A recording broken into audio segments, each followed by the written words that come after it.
সূর্য আর দীপাকে একসঙ্গে দেখে কষ্ট পেল চারু। হ্যাঁ বন্ধুরা, আমরা এমনটাই দেখতে পাবো অনুরাগের ছোঁয়া ধারাবাহিকের আজকের পর্বে।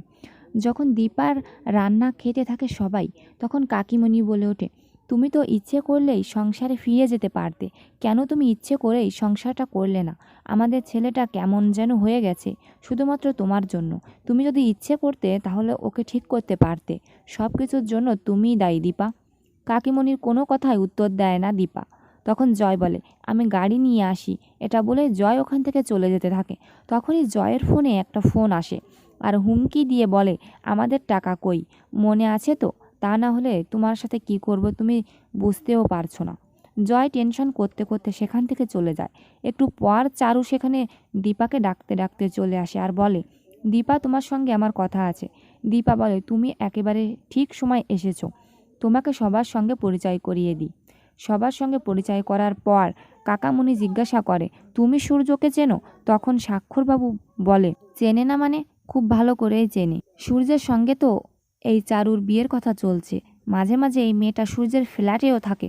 তখন দীপার মা কাকিমণিকে বলে, শুধু আমার মেয়েটাকে এতক্ষণ দোষ দিচ্ছিলে, নিজেদের ছেলের কাণ্ড কারখানাও দেখো।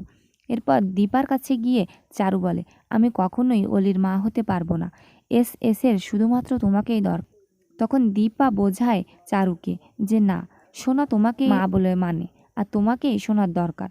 তুমি নিশ্চয় সবটা গুছিয়ে নিতে পারবে।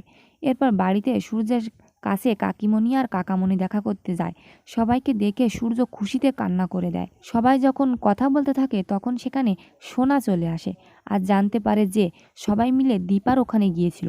তখন সে উত্তেজিত হয়ে পড়ে আর বলে, তোমরা কেন ওই মহিলার ওখানে গিয়েছিলে? কাকামণি আর কাকিমণি কিছুই বুঝতে পারে না যে সোনা এমন কেন করছে। সোনার কাছ থেকে এত সব শোনার পর কাকামণি আর কাকিমণি সূর্যের বাড়ি থেকে চলে যায়। স্টল দিতে পারবে জেনে দীপা অন্যদিকে খুব খুশি হয়ে যায়। একটা চিঠি আসাতে শিওর হয়ে যায় সে। আর স্বাক্ষরবাবু, দীপা আর হোস্টেলের স্টাফরা খুবই খুশি হয়ে যায়।